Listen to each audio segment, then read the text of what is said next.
Dans l'Évangile selon Luc, deux paroles peuvent retenir notre attention en ce dimanche de Pâques. La première est adressée aux femmes près du tombeau. « Pourquoi cherchez-vous le vivant parmi les morts ?»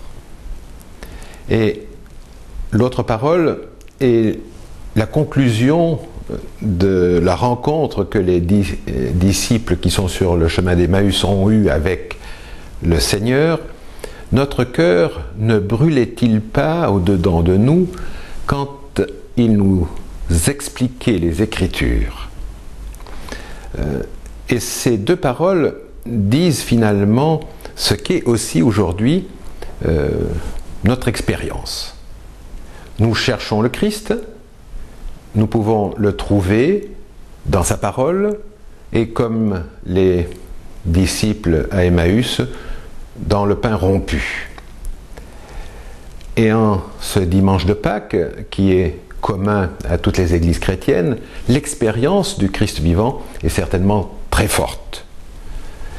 Mais je voudrais aussi poser la question par rapport à ceux qui ne sont pas dans nos églises, à ceux qui n'entendront peut-être pas ces paroles, à ceux que nous croisons tous les jours sur les chemins modernes et qui sont pour beaucoup malheureux, désespérés, inquiets. Comment trouveront-ils le vivant? Eh bien, il me semble que cette question ne peut pas nous laisser indifférents. Et je me référerai, pour légitimer en quelque sorte cette question, au rituel juif du Seder. Quand on essaye d'actualiser la sortie d'Égypte à travers un repas partagé en famille. Et là, 4 fils posent des questions sur le sens de ce qu'ils sont en train de vivre.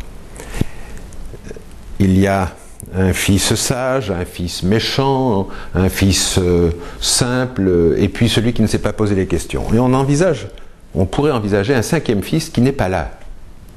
Et ce fils qui n'est pas là, ce peut être pour nous un fils, une fille, un frère, une sœur, qui ne sont pas dans la communion de l'Église. Mais ça peut être aussi un frère, une sœur en humanité, qui n'ont jamais entendu parler de l'espérance possible, de la sortie de l'esclavage.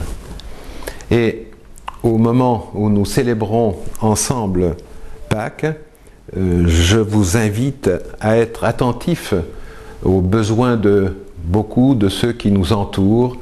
Et si la parole du Christ nous habite, nous brûle intérieurement, alors nous saurons dire quelque chose à nos contemporains, nous saurons faire des gestes qui conviendront pour que eux aussi, tout inquiets et malheureux qu'ils sont, puissent s'ouvrir à la présence du vivant et pour trouver quelque chose de l'espérance de Pâques.